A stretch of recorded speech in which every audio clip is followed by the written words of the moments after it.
திமுக கொடி பொருத்தப்பட்ட காரில் வந்த திமுக ரவுடிகள் இவர்கள் இந்த அத்துமீறலில் ஈடுபட்டிருக்கிறார்கள் அப்படின்றது பரவலாக பேசப்பட ஆரம்பித்த உடனே காவல்துறை என்ன செய்கிறது, அந்த பெண் கொடுத்த புகாரை பொதுவில் வெளியிடுகிறது. அது மொத்த இதையும் அவங்க அந்த பெண்ணுடைய முகவரியிலிருந்து அந்த பெண்ணுடைய கார் டீட்டெயில்ஸ்லேருந்து எல்லாத்தையும் சேர்த்து வெளியிடுறாங்க. இப்படி வெளியிடுவதற்கு இவர்களுக்கு அனுமதியே கிடையாது. அப்படியே இங்கே நடக்குது. அதைத்தான் நான் சொல்கிறேன், இவங்க அயோக்கியர்கள். திமுக கொடி போட்டால் யாரும் எந்த கேள்வியும் கேட்க மாட்டாங்களே, எஃப்ஐஆரே போட மாட்டாங்களே திமுக கொடி இருந்தால். அப்போ திமுக கொடி இருந்தால் என்ன அத்துமீறல் வேண்டாம் செய்யலாம் அப்படின்றத ஆணையரே ஒத்துக்கிறார். அதனால தான் திமுக கொடி போட்டாங்க. வெக்கமா இல்லையா உங்களுக்கு? இது சொல்கிறேன், இது குற்றம் சாட்டப்பட்டிருக்கிறவர் இந்த சந்துரு இருக்காங்க, சந்துரு கூட சந்தோஷ், அவன் தான் மெயின், அவன் தான் சொல்கிறான், இவனே சொல்கிறான், சந்தோஷ் சொல்லி தான். ஆமாம், அது சந்தோஷ் வந்து முழுக்க திமுக கொடியோட தான் சுற்றுறான். நடு ரோடில் கேக் வெட்டுறது, கலாட்டா பண்ணுறது எல்லாம் அவன் தான் பண்ணுறான். அதெல்லாம் இருக்குது, பாலிமரிலே வந்துருச்சே. சபீர் சொல்கிறாரு, அது குறிப்பிட்ட நிறுவனம் தான் இதை எங்களுக்கு தகவலை வந்து எல்லா இதுலேயும் பத்திரிகையாளர்களுக்கு வந்து கொடுத்ததுன்ட்டு. இந்த குறிப்பிட்ட நிறுவனம்னா பச்சையாக சொல்லுங்கள், உண்மையை சொல்லுங்கள், சபரீசனுடைய பெண் நிறுவனம் தான் அதை கொடுத்துருக்கிறது, ஏஜென்சி. ஆமாம், அந்த நிறுவனத்தை கூட பெண்ணை இவங்க பேர் வைப்பாங்க. சரியா? அந்த அளவுக்கு இவனுக்கு பொம்பளை ஷோக்கு இவங்களுக்கு. சரியா? அப்படி தான் நான் பார்ப்பேன். சரியா? இப்போது இந்த நிறுவனம் எப்படி காவல்துறையிடம் தகவலை பெற்றது? இதையே சொல்ல நீ தயக்கப்படுறீங்க, நீங்கள் தான் ரொம்ப போல்டாச்சு, தைரியமானவர்களாச்சு, சொல்ல வேண்டியது தானே. இந்த நிறுவனம் தான் கொடுத்ததுன்னு சொல்ல வேண்டியது தானே. பாலாஜி சாருக்கு என்ன நீங்கள் மரியாதை கொடுத்தீங்களோ அதே ஞானசேகரன் சாருக்கும் கொடுக்குறீங்க. அவருக்கு பின்னால் யார் அந்த சார் இருக்கிறாரோ அவர் வந்து அதற்கு அனுமதி அளிக்கிறார் அப்படின்னு எடுத்துக்க வேண்டியது தான். காவல்துறை அதிகாரி ப்ரெஸ் மீட் கொடுக்கணும். திமுக கொடுத்துட்டு போட்டோம் ப்ரெஸ் மீட்டை. காவல்துறை அதிகாரி எதுக்கு ப்ரெஸ் மீட் கொடுக்கணும்? காவல்துறை நடவடிக்கை எடுக்கலை அப்படின்ற குற்றச்சாட்டை வந்ததுன்னா நாங்கள் நடவடிக்கை எடுக்கிறோம்னு சொல்லிட்டு போக வேண்டியது தானே. அங்கே எதுக்கு நீங்கள் வந்து இந்த கேள்வியை முன்வைக்கிறீங்க? இந்த கட்சியிலிருந்து கேள்விகள் முன்வைக்கப்படுகிறது. இவர் இந்த கட்சியை சார்ந்தவரா, அந்த கட்சியை சார்ந்தவரா, இதையெல்லாம் சொல்கிறது காவல்துறையோட வேலையா? நான் சொல்கிறேன், ஞானசேகரன் யார்? இவர் அண்ணா பல்கலைக்கழக அந்த பாலியல் குற்றத்தில் ஈடுபட்ட ஞானசேகரனுக்கும் இதே தான் பண்ணீங்க. என்ன, அவருடைய இன்ஸ்டாகிராமு, அவருடைய சோஷியல் மீடியா என்னெல்லாம் இருந்ததோ எல்லாத்தையும் மூடினீங்க. சரியா? அதே மாதிரி ஜாஃபர் சாதிக், அந்த போதை வழக்கில் கைதான ஜாஃபர் சாதிக், உதயநிதி வந்து தன்னுடைய அத்தனை ட்வீட்டையும் புகைப்படங்கள் என்ன ஏன் விட்டுருந்தா ஜாஃபர் சாதிக் அதிமுக காரன் கூட சொல்லியிருப்பானுங்க. சொல்லி வச்சு பேசுறது தானே அது. எந்த விஷயம் குறிப்பா அவன் தான் சொல்றானே. நான் என்ன கேட்குறேன், இந்த வாக்குமூலத்துக்கும் கட்சிகளுக்கும் என்ன சம்பந்தம்? வாக்குமூலம் குற்ற செயலை பற்றி தானே இருக்கணும். ஆனால் அவன் வாக்குமூலம் ஆரம்பிக்கும் போது எங்கே ஆரம்பிக்கிறான் பாருங்க. நான் எந்த கட்சியும் சார்ந்தவன் இல்லை, ஆனால் என்னுடைய உறவினர்கள், அதாவது என்னுடைய ஒன்று விட்ட சித்தப்பாவுடைய மாமனுடைய மச்சானுடைய அண்ணனுடைய பொண்ணுடைய தம்பி, அவர் அண்ணா திமுக, இப்படி பேசுறது தான் நீங்கள் வந்து இது ஒரு வாக்குமூலமா? வணக்கம் இடமலம் நேயர்களே. சமீபத்துல ஈசிஆர்ல நடந்த ஒரு பிரச்சனைக்கு உண்டான வழக்கை பத்தி தான் வந்து பரபரப்பா எல்லாருமே வந்து பேசிட்டு இருக்காங்க. அதுல திமுக கொடி போட்டிருந்தது தான் வந்து ஹைலைட்டா இருந்தது. அதை வச்சு வந்து திமுகவை சார்ந்தவர் இதை வந்து பண்ணியிருக்காரு. திமுகன்ற கட்சியே இப்படிதான் அப்படிங்கிற களங்கம் அந்த கட்சிக்கு மேல ஏற்படுது. அதுவும் அண்ணா யூனிவர்சிட்டியில நடந்த விஷயத்துக்கு அப்புறமா பாத்தீங்கன்னா இந்த நியூஸ் ரொம்ப பிரபலம் அடையுது. மக்கள் மத்தியில திமுக ரொம்ப அன்பாப்புலரா மாறிட்டு வருது. அப்படிங்கிறதுனால இந்த கேஸ்ல பல ஓட்டைகளை வந்து பயன்படுத்தி பல தில்லாலங்கடி வேலைகள்லாம் பண்ணியிருக்காங்க. திமுகவை சார்ந்த பல தில்லாலங்கடி வேலைகள்லாம் பண்ணியிருக்காங்க அரசாங்கம். அதுக்கு வந்து காவலர்களை வந்து பயன்படுத்தியிருக்காங்க அப்படிங்கிறத கிஷோர் கே சாமியுடைய குற்றச்சாட்டா இருக்கு. ஏன், எதற்கு, குரோனாலஜிக்கல் ஆஃப் ஈவெண்ட்ஸ்லாம் வந்து நிறைய வச்சிருக்கேன் அப்படின்னு சொல்ற ஆதாரத்தோட அதை அவர்கிட்ட வந்து கேட்டு. வணக்கம். ஒரு வீடியோ கிளிப் ஒன்று ரிலீஸ் ஆயிருக்குங்க. அந்த சந்துருன்ற ஒருத்தர் வந்து அந்த பாத்தீங்கன்னா ஈஸியாக அந்த கார் வழிமறிக்கிறாங்க. அதுல டிரைவர் சீட்ல உட்காந்துருக்க அந்த சந்துருன்ற பையனை வந்து அரெஸ்ட் பண்றாங்க. நேத்தியோ அரெஸ்ட் பண்றாங்க. அரெஸ்ட் பண்ணதுக்கு அப்புறமா இன்னைக்கு ஒரு வீடியோ வருது. ஸோ அதில் அவன் வந்து முழுக்க ஒரு ஒப்புதல் வாக்குமூலம் மாதிரி கொடுக்குறான். இது எப்படிங்க, இது வந்து ஒரு ப்ரொசீஜரா? வந்து விசாரணை எப்போ ஒரு வீடியோ எடுத்துரு இது மாதிரி தான் வந்து எல்லாத்தையும் டாக்குமெண்ட் முழுக்க அத்துமீறல். ஏன் அத்துமீறல்? அதாவது இந்த வழக்கு ஆரம்பத்துலேருந்து பார்ப்போம். ஒரு சம்பவம் நள்ளிரவில் நடக்குது. இந்த சம்பவம் நடந்த உடனேயே அந்த பாதிக்கப்பட்ட நபர் அவங்க வந்து நள்ளிரவில் நடந்தாலும் கூட அவங்க வந்து உடனேயே காவல் நிலையத்துக்கு போகிறாங்க. காவல் நிலையத்துக்கு சென்று அவர் அந்த குற்றச்சாட்டை பதிவு செய்கிறார். பதிவு செய்த உடனேயே காவல்துறை முதல் குற்றச்சாட்டு அறிக்கையை தாக்கல் செய்திருக்க வேண்டும். செய்யலை. மாறாக அந்த கம்யூனிட்டி சர்வீஸ் ரிப்போர்ட் அப்படின்னு இருக்கக்கூடிய சிஎஸ்ஆரை கொடுத்து அனுப்புகிறாங்க. சரியா? அனுப்பிட்டு 3 நாளைக்கு எந்த விதமான நடவடிக்கையும் எடுக்கல. பல முறை கேட்ட பொழுதும் இவர்கள் நடவடிக்கையை எடுக்க மறுக்கிறார்கள். மறுத்ததுக்கு அப்புறம் தான் அந்த பாதிக்கப்பட்ட பெண்ணுடைய நண்பர் ஒரு வீடியோவை வெளியிடுகிறார். அந்த காணொளியில் நடந்த எல்லாவற்றையும் அவர் விவரிக்கிறார். இன்ஸ்டாகிராம்ல சரியா? விவரித்த உடனே அது வைரல் ஆகுது. அது வைரலான உடனே அடுத்த நாள் காலையில் காவல்துறை அதிகாரிகள், ஒரு ஐஏஎஸ் ஆஃபீஸர், ஒரு ஐபிஎஸ் ஆஃபீஸர், இவங்க அந்த பெண் வீட்டிற்கு செல்கிறார்கள். சென்று இவர்கள் வருத்தம் தெரிவிக்கிறார்கள். இந்த மாதிரி நடந்துருச்சு, நாங்கள் இது பண்ணாமல் விட்டுட்டோம், நடவடிக்கை எடுக்காமல் விட்டுட்டோம், அதனால் நாங்கள் இப்போ நடவடிக்கை எடுக்கிறோம். வெளியில இருந்து உங்களுக்கு வந்த தகவல் இது? ஆமாம், நாங்கள் எனக்கு வந்த தகவல் தான் நான் பதிவு பண்ணுறேன். நான் தான் பொறுப்பு அதுக்கு. அப்புறம் அவங்க நடவடிக்கை எடுக்கிறாங்க. அதுக்குள்ளே மீடியா ஃபுல்லாக கூடிடுச்சு. இப்போ இந்த சம்பவம் நடந்துக்கிட்டு இருக்கும் பொழுது திமுக கொடி பொருத்தப்பட்ட காரில் வந்த திமுக ரவுடிகள் இவர்கள் இந்த அத்துமீறலில் ஈடுபட்டிருக்கிறார்கள் அப்படின்றது பரவலாக பேசப்பட ஆரம்பித்த உடனே காவல்துறை என்ன செய்கிறது, அந்த பெண் கொடுத்த புகாரை பொதுவில் வெளியிடுகிறது. அதாவது அந்த சிஎஸ்ஆர் காப்பியை, அது மொத்த இதையும் அந்த பெண்ணுடைய முகவரியிலிருந்து அந்த பெண்ணுடைய கார் டீட்டெயில்ஸ்லேருந்து எல்லாத்தையும் சேர்த்து வெளியிடுறாங்க. இப்படி வெளியிடுவதற்கு இவர்களுக்கு அனுமதியே கிடையாது. நடந்தது அப்படியே இங்கே நடக்குது, திரும்ப வெளியிடுறாங்க. அதாவது எத்தனை முறை சொன்னாலும் இவர்கள் திருந்த மாட்டார்கள் அப்படின்றதற்கான ஒரு மிகப்பெரிய சான்று தான் இது. அடுத்து வெளியிட்டவங்க இந்த டீட்டெயில்ஸை வெளியிடக்கூடிய அவர்கள் அந்த பெண் அந்த காணொலியில் மிக தெளிவாக வீடியோ எவிடன்ஸோட கொடுத்துருக்காங்க. என்ன கார் என்ன யார் யார் நபர்கள் அப்படின்றது முகத்தோட சொல்லியிருக்காங்க. காவல்துறையை நினைத்திருந்தால் 10 நிமிடத்தில் அந்த டீட்டெயில்ஸ் எடுத்து வெளியில் விட்டுருக்கலாம். அப்பொழுதெல்லாம் வெளியே விடலை. இந்த பெண்ணுடைய தகவல்களை வெளியே விடக்கூடிய காவல்துறை அவங்களுடைய தகவலை ஏன் வெளியிடலை? அன்னைக்கே நடந்தா முடிஞ்சிருக்கும் இல்லையா? அன்னைக்கு அது நடக்கலை. நம்ம இடமலம் சேனல்லையும் அவர் வந்தாரு, அந்த பேட்டியை டெலீட் பண்ண சொல்லி மிரட்டினாங்க. அவங்களுக்கு ஏகப்பட்ட நிர்பந்தம் வழங்கப்பட்டது. இந்த பேட்டியை நீங்க எப்படி கொடுத்தீங்க, நீங்க கொடுக்க கூடாது அப்படின்னு சொல்லி நிர்பந்தங்கள்லாம் வழங்கப்பட்டது. இப்போ கேள்வி என்னன்னா, இவ்வளவும் நடந்த ஒரு வாரம் கிட்டத்தட்ட, சரியா? இது நடந்து முடிஞ்ச உடனே ஆர்எஸ் பாரதியை வைத்து ஒரு பேட்டியை கொடுக்க வைக்கிறேன். ஆமா, இது ஆர்எஸ் பாரதியை வைத்து கொடுக்கக்கூடிய பேட்டி என்னன்னா, இதில் இருக்கக்கூடிய ஒரு நபர் அதிமுக காரர் அப்படின்னு அவர் சொல்ல வச்சு ஒரு பேட்டி. அதை உடனே எல்லா மீடியாலையும் ஃப்ளாஷ் பண்ணுறாங்க. இது பண்ணதுக்கப்புறம் அடுத்தது அந்த தாம்பரம் அந்த ஆணையர் அவர் பார்த்தீங்கன்னாக்கா அவர் ஒரு பேட்டி கொடுக்குறாரு. அவர் என்ன சொல்கிறாரு, அவர் கட்சி சார்பு கிடையாது, ஆனால் அவருடைய உறவுக்காரங்க, அதாவது அவர் ஒன்று விட்ட மாமாவோடைய சித்தப்பாவோடைய உறவினர்கள் அவங்க அதிமுக இப்படின்னு ஒரு கதையை சொல்கிறாரு. இதெல்லாம் கமிஷனர் பேச வேண்டிய அவசியமே கிடையாது. அவருடைய வரம்பிலும் இல்லாத ஒரு விஷயம்.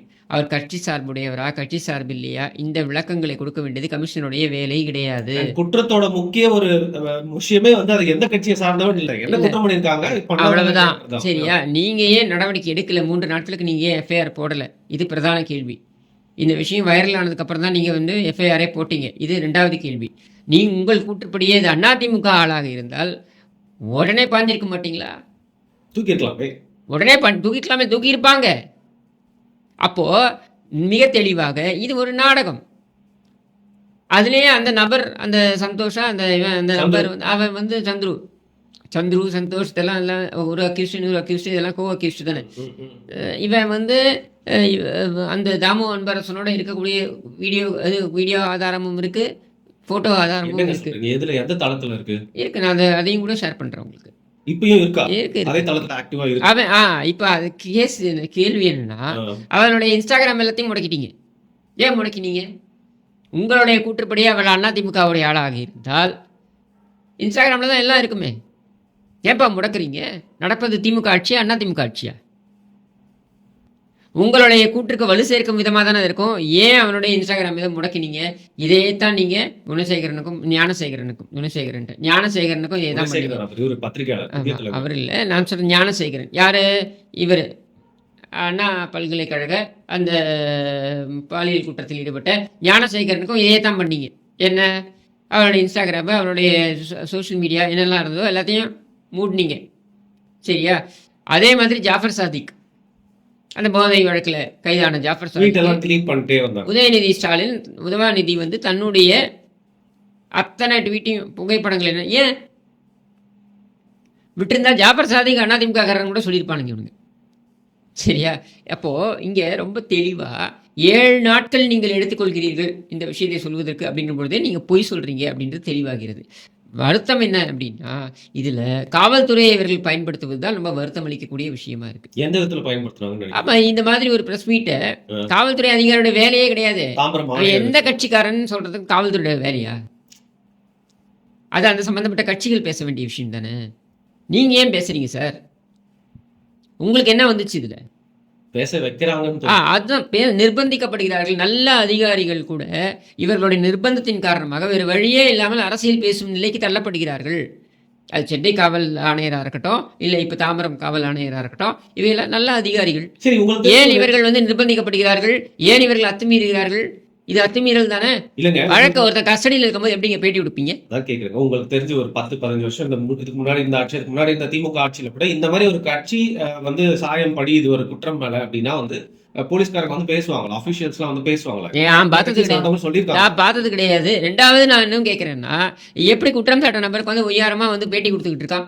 அவன் ஏன் பேட்டி கொடுக்குறான்? இவன் யாருக்கு பேட்டி கொடு? கஸ்டடியில் இருக்கவனுக்கு எப்படி ஆக்சஸ் கிடைச்சிச்சு? ஞானசேகரன் பேட்டி கொடுக்க சொல்லுங்களேன். இது அத்தனையும் எப்படி நடந்துகிட்டு இருக்குன்னா, நீதிமன்றம் ஒவ்வொரு விஷயத்திலையும் இந்த அரசாங்கத்தை குட்டிக் கொண்டே இருக்கிறது. உதாரணத்திற்கு அண்ணாநகர் அந்த பாலியல் விவகாரத்தில் பார்த்தீங்கன்னாக்கா, அந்த பெண்ணோட பெற்றோரை நீங்கள் தாக்கியிருக்கீங்க அப்படின்ற விவகாரமாக இருக்கட்டும், அல்லது இப்போது இந்த விவகாரமாக இருக்கட்டும், இந்த அண்ணா பல்கலைக்கழக விவகாரத்தில் ஞானசேகரனுடைய அந்த கஸ்டடி அதிலே நடந்து வருகின்ற அத்தனை வினோத விஷயங்களாக இருக்கட்டும். ஏன்னா அவர் இப்போ போலீஸ் கஸ்டடியில் எடுக்கும்பொழுது அன்றைக்கி ஆரம்பத்தில் அந்த நாள் அவருக்கு உடம்பு முடியாமல் போகுமா, போலீஸ் கஸ்டடி முடிஞ்ச அந்த நாள் அந்த அவருக்கு உடம்பு முடியாமல் போகுமா, இடைப்பட்ட காலத்தில் என்ன நடந்ததுன்றது நமக்கு தெரியாது. அது மட்டும் இல்லாமல் எஸ்ஐடியில் என்ன நடக்குதுன்றதை டிஜிபி பேசுகிறாரு. இப்படி எல்லாரும் அவுட் ஆஃப் டர்ன் பேசுகிறாங்க. சரியா? இன்றைக்கி பார்த்தீங்கன்னா சில பத்திரிகையாளர்களை விட்டு எஸ்ஐடியில் நடந்த விஷயங்கள் எல்லாம் இதை நாங்கள் ஒத்துக்க மாட்டோம், அதை நாங்கள் ஒத்துக்க மாட்டோம் அப்படின்னு பத்திரிகையாளரை விட்டு பேச விடுறாங்க. அப்போது தெளிவாக இங்கே காவல்துறை அத்துமீறலில் ஈடுபடுகிறது. அதை தட்டி கேட்பதற்கு நீதிமன்றம் முனைந்தாலும் கூட நீதிமன்றத்துக்கு எந்த மரியாதையும் வழங்கப்படுவதில்லை. இதையெல்லாம் ஒரு தெளிவற்ற, திராணியற்ற, திறமையற்ற ஒரு நபராக ஸ்டாலின் பார்த்து கொண்டிருக்கிறார். சரி, இப்போ இந்த பர்டிகுலர் கிளிப்ல அவன் சொன்ன விஷயங்கள்லாம் வச்சு சொல்லுங்க. எதெல்லாம் முரணா இருக்கு, எதெல்லாம் பாத்தீங்கன்னா பரப்பப்படுறதுக்காக யூஸ் பண்ண சொல்லி வச்சு பேசுறது தானே அது. எந்த விஷயம் குறிப்பா அவன் தான் சொல்றானே. நான் என்ன கேட்கறேன், இந்த வாக்குமூலத்துக்கும் கட்சிகளுக்கும் என்ன சம்பந்தம்? வாக்குமூலம் குற்றச்செயலை பத்தி தானே இருக்கணும். ஆனா அவன் வாக்குமூலம் ஆரம்பிக்கும் போது எங்க ஆரம்பிக்கிறான் பாருங்க. நான் எந்த கட்சியும் சார்ந்தவன் இல்லை, ஆனால் என்னுடைய உறவினர்கள், அதாவது என்னுடைய ஒன்று விட்ட சித்தப்பாவுடைய, மாமனுடைய, மச்சானுடைய, அண்ணனுடைய பொண்ணுடைய தம்பி, அவர் அதிமுக, இப்படி பேசுகிறது தான் நீங்கள் இது ஒரு வாக்குமூலமா? முதல்ல இது வாக்குமூலம் சொல்லுவீங்களா? இது ஸ்ட்ரெயிட்டாகவே அத்துமீறல்னு சொல்ல மாட்டீங்களா?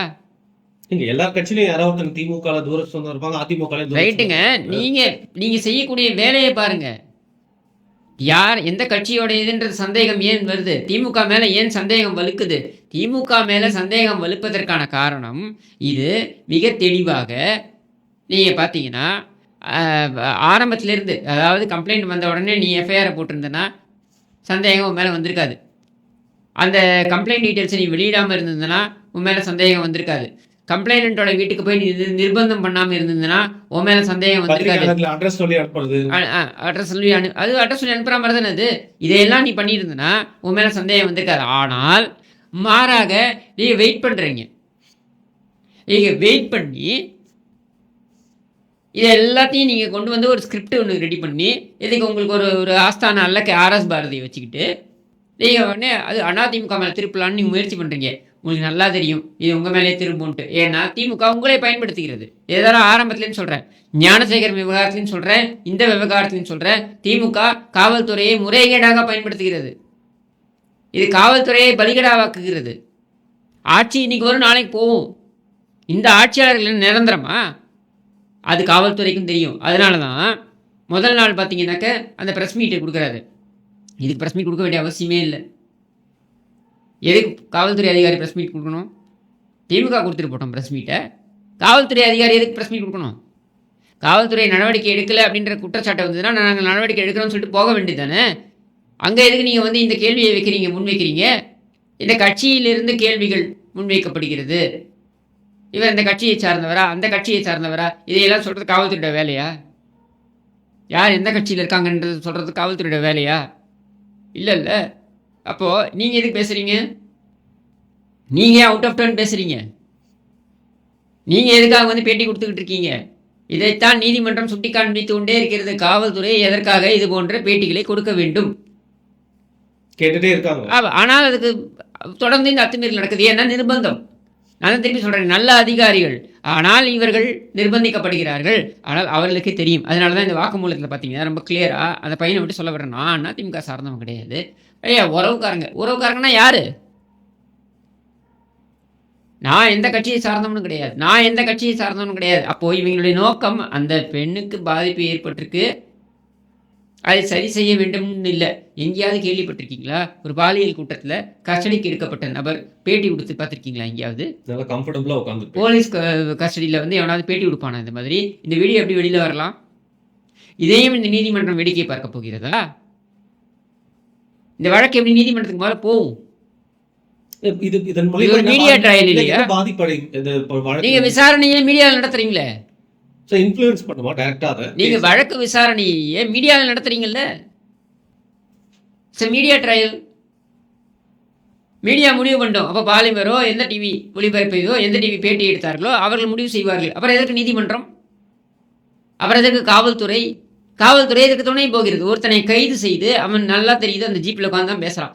ஜீப்பில் உட்காந்து கைது செய்யப்பட்டவன் ஒய்யாரமாக ஒரு பேட்டி கொடுக்குறான் என்றால் இது அத்துமீறல் இல்லையா? இந்த நீதிமன்றம் இதை வேடிக்கை பார்க்க போகிறதா? இது மூலியமா வந்து பாத்தீங்கன்னா அப்படியே அதிமுக பக்கம் திருப்பி யார் குற்றம் செஞ்சிருந்தாலும் கைது செய்யப்படணும் தான். அதுல அந்த கிளிப்ல இன்னொரு விஷயம், நீங்க அதிமுக பக்கம் திருப்புறதெல்லாம் இருக்கட்டும்ங்க. என் கேள்வி, இவ்வளவு அத்துமீறல காவல்துறை செய்திருக்கிறது, ரூல்ஸ் மீறி இருக்கா? எப்படி நீங்க அதை அனுமதிக்கிறீங்க?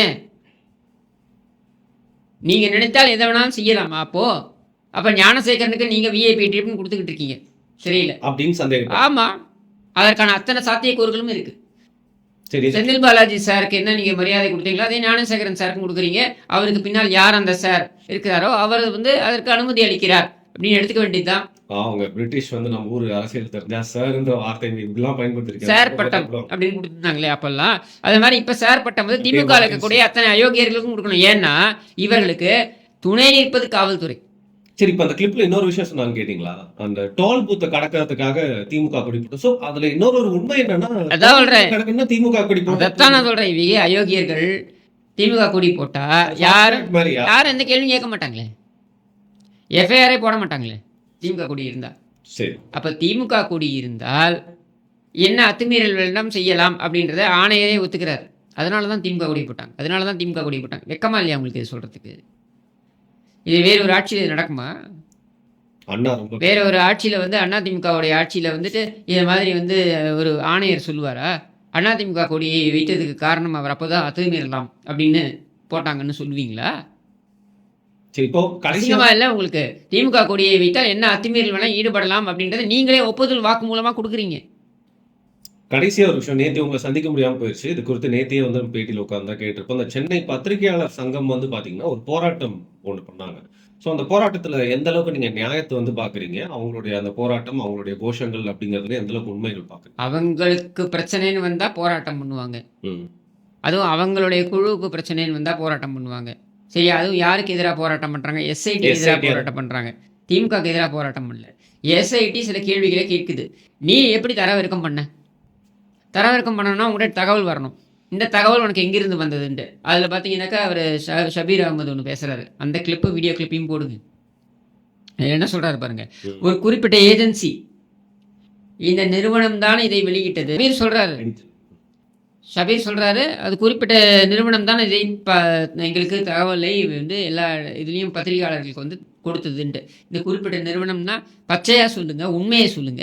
சபரீசனுடைய பெண் நிறுவனம் தான் அதை கொடுத்துருக்கிறது, ஏஜென்சி. ஆமாம், அந்த நிறுவனத்தை கூட பெண் தான் இவங்க பேர் வைப்பானுங்க. சரியா?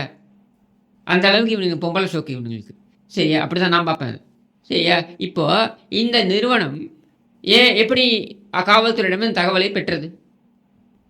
இதையே சொல்ல நீ தயக்கப்படுறீங்க? நீங்கள் தான் ரொம்ப போல்டாச்சு, தைரியமானவர்களாச்சு, சொல்ல வேண்டியது தானே? இந்த நிறுவனம் தான் கொடுத்ததுன்னு சொல்ல வேண்டியது தானே? சோ போன்ல கை வச்சா எவ்வளவு வலிக்குதுன்னு அவங்களுக்கு மட்டும் உன் போனை பிடிங்கினா மட்டும் உனக்கு கோவம் வருது இல்லை, உன்னை கேள்வி கேட்டால் மட்டும் அது எஸ்ஐடி கேள்வி கேட்கறது தான் எஸ்ஐடி. அதே மாதிரி இது குற்றம் சாட்டப்பட்டிருக்கிறவர் இந்த சந்துரு இருக்காங்க, சந்துரு கூட சந்தோஷ், அவன் தான் மெயின், அவன் தான் சொல்றான், இவனே சொல்றான் சந்தோஷ் சொல்லி தான் சந்தோஷம் நிறைய. ஆமா, அது சந்தோஷ் வந்து முழுக்க திமுக கொடியோட தான் சுத்துறான். அது ரோட்ல கேக் வெட்டுறது, கலாட்டா பண்றது எல்லாம் அவன் தான் பண்றான். இதுக்கான ஆதாரம் அதெல்லாம் இருக்கு, பாலிமர்லயே வந்துருச்சே. அப்போ இங்க நீங்க எதையோ மறைப்பதற்காக இறங்குவதான்னு நினைத்து கொண்டு நீங்களே பிரச்சனையில் மாட்டிக்கிறீங்க. ஆனா ஒரு விஷயம் பாருங்க, எந்த கட்சியும் நான் சேரலன்னு சொல்ல வைக்கிறது எதுக்கு தெரியுமா? ஸ்கிரிப்ட்ல ஏன் சொல்ல வைக்கிறாங்கன்னா இவங்களுக்கு நல்லா தெரியும் ஆட்சி மாற்றம் வரப்போகிறது, நாம ஏன் சிக்கணும் இந்த பிரச்சனையில் அப்படின்றத காவல்துறையும் உணர்கிறது. இப்போ நான் கேட்குறது என்ன காவல்துறையிட்டம்னா, நீங்கள் உங்களுடைய பணியை இவர்கள் நிர்பந்திக்கிறார்கள் அப்படின்ற நிலையில் நீங்கள் ஏன் இந்த அளவுக்கு அடிபணிந்து போறீங்க? அவங்க நிர்பந்திக்கிறாங்கன்னா என்ன வேணா பேசுவீங்களா? ஒரு நல்ல அப்படி இந்த அளவுக்கு கிடையாதுங்க, யாருமே இந்த அளவுக்கு பண்ணது கிடையாது. இவ்வளவு நிர்பந்தங்களா? ஏன்னா நல்ல அதிகாரிகள் 1000 விமர்சனங்கள் இருந்தாலும் நம்முடைய சென்னை காவல்துறை ஆணையர் நல்ல அதிகாரி அருண்குமாரை பொறுத்த வரைக்கும். அதே மாதிரி தான் தாம்பரம் ஆணையரும். ஏன் இவங்க போய் இதில் சிக்கணும், இதில் மாட்டணும், யாரோ நிர்பந்திக்கிறாங்கன்றதுக்காக நீங்கள் ஏன் ப்ரெஸ் மீட் கொடுக்குறீங்க? ப்ரெஸ் மீட் கொடுக்க முடியாதுன்னு சொல்லுங்கன்ற. எவ்வளோ நாட்களையும் இது செஞ்சிட முடியும்? நான் சொல்கிறேன், இன்னைக்கு திமுக பொறுத்த வரைக்கும் திமுக வந்து கெஞ்சினா மிஞ்சுவானுங்க, மிஞ்சினா கெஞ்சுவானுங்க. முடியாதுன்னு சொல்ல பழகுங்கள். ஏனென்றால் களங்கம் உங்களுக்குத்தான். நீதிமன்றம் யாரை கேட்க போகுது? உங்களை தான் திட்ட போகுது. அப்புறம் என்ன பண்ணுவீங்க? இப்போ ஆணையருக்காக உச்சநீதிமன்றத்துக்கு போன மாதிரி இங்கேருந்து உச்சநீதிமன்றத்துக்கு போவீங்களா? எங்களை பற்றி சொன்னதை மட்டும் நீக்கி விடுங்கள் அப்படின்னு போவீங்களா? நடந்திருக்கிறது அயோக்கியத்தனம். குற்றம் சாட்டப்பட்டு கஸ்டடியில் இருக்கக்கூடிய ஒரு நபருடைய பேட்டி எப்படி வெளியே வந்தது? யார் சொல்லி கொடுக்கப்பட்ட பேட்டி இது? அப்சர்டா நிறைய விஷயங்கள் நடந்துட்டு இருக்கு. ஒரு சைடு அழுத்தினா இன்னொரு சைடு பிரிஞ்சு உண்மை வெளில தான் வரும் அப்படிங்கிற மாதிரி இவங்க அதை மறைக்கிறதுக்கு பண்றது நிறைய வந்து பாத்தீங்கன்னா அது அவங்களுக்கே எதிராக வருது. நீங்க சொன்ன மாதிரி நியூஸ் சேனல்ல அந்த வீடியோஸ்லாம் வந்து போட்டுட்டாங்க. இனிமேல் நம்ம பேச வேண்டிய உண்மையை பேசிட்டோம், மக்கள் வந்து புரிஞ்சுப்பாங்க அப்படின்னு நினைக்கிறேன். மிக்க நன்றி.